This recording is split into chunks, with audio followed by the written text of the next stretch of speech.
doctor or physician and used for a specific reason and directed by a person with a certain degree.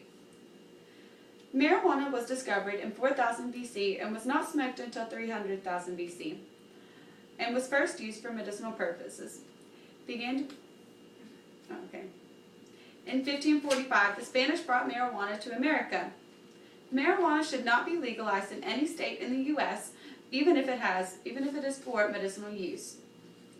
My contentions are, marijuana can be seen as a gateway drug. It undercuts the message that drugs are dangerous. It also has harmful properties. It changes the mental states when it is ingested or other uses by marijuana.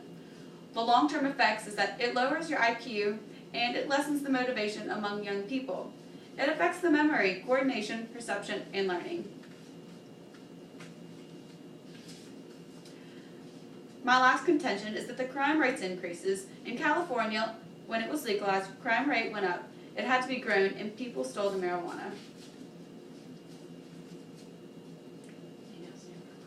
I now stand for questioning.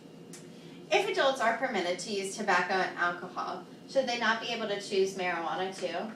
No, because I believe that, like I said, marijuana, when it was legalized, the crime rates went up, and with that, I just feel like it's going to cause much more damage if it's legalized than if it was. If the country can regulate the alcohol, could they not do the same with marijuana or an increased tax? They could regulate the marijuana, like you're saying, but it's still going to have its negative effects. Would this product not create more jobs, and would these jobs not require more federal taxing? I don't understand what kind of jobs would come out of that besides the people could regulate it, but I just feel that if people... Thank you. I can clarify the jobs if you want. Whether it be out on, you have mills like it be harvesting corn or potatoes or fruit or tobacco. You would have to harvest the marijuana the same, so that gives some farmers benefit.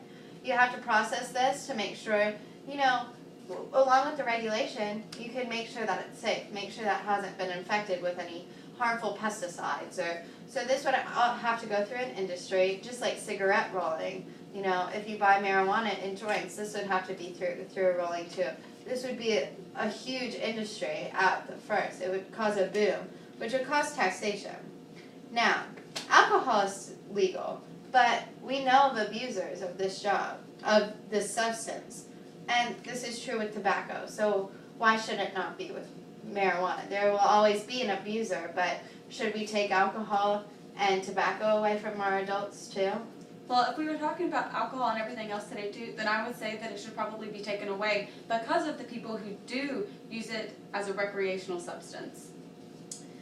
Marijuana is a natural herb that can also be regulated by government for up-aged users, just as tobacco and alcohol. The new legal industry would create jobs and pull the country from this deficit.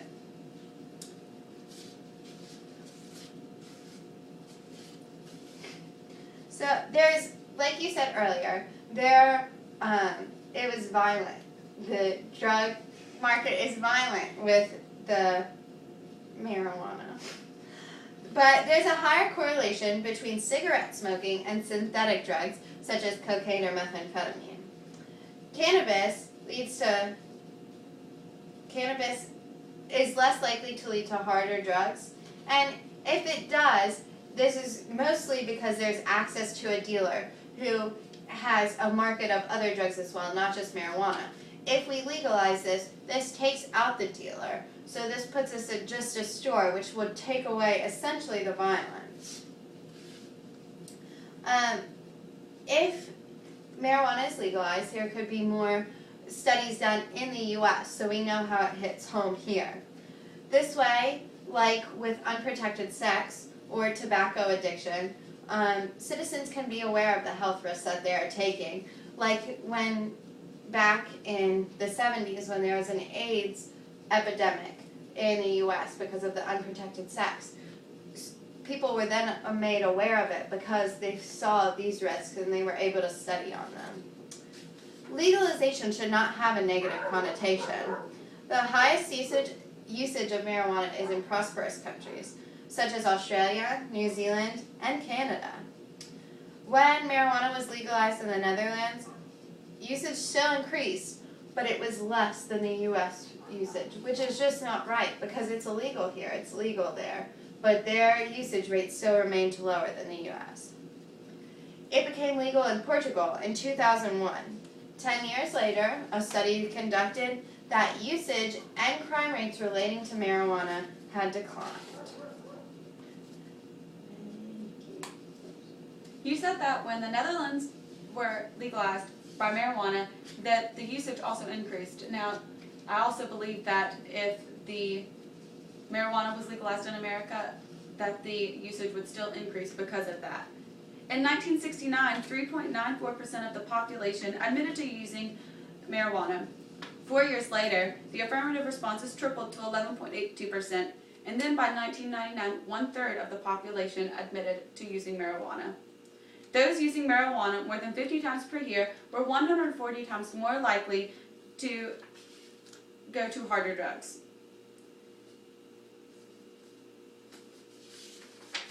Between the number of marijuana usage and progression to harder drugs, this has been labeled the dose-response effect. More teenagers are now current smokers of marijuana than of cigarettes. To relate to my contention too, I would like to say that marijuana overactivates the system, causing high and other effects that users experience.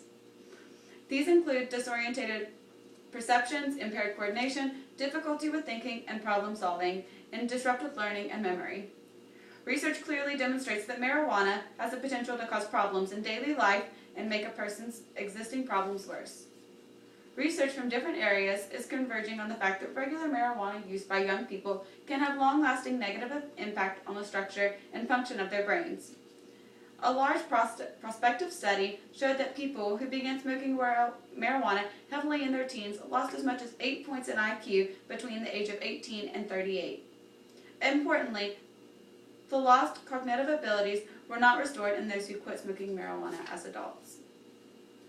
Legalizing marijuana would increase the use of drugs and consequently the harm it causes, thus adding to the burden of the criminal justice system. Arrests for alcohol-related crimes such as violations of liquor laws, public drunkenness, and driving under the influence totaled nearly 2.7 million in 2008. Marijuana possession arrests under current laws in 2008 totaled around 750,000. Most people whose only crime is marijuana possession do not go to prison, but a survey by the Bureau of Justice Statistics showed that 0.7% of all state inmates were behind bars for marijuana possession. I have shown you that my contentions suffice the needs to prove that marijuana should not be legalized. For these reasons, we can clearly conclude that legalizing marijuana should not be upheld and that marijuana is a danger to other people. Clearly, we must negate the legalization of marijuana. Although the moral question is undergoing a series of debates, the legalization of marijuana will heavily promote the failing economy. The larceny of taking 75% of drug cartels' income and creating space in prison for more crimes will save the country's federal money. Along with creating jobs and revenue taxing the drug, the economy will reap the benefits just as it had after the prohibition. Thank you for considering the legalization of cannabis and its benefits to the land of the free may be restricted, the United States.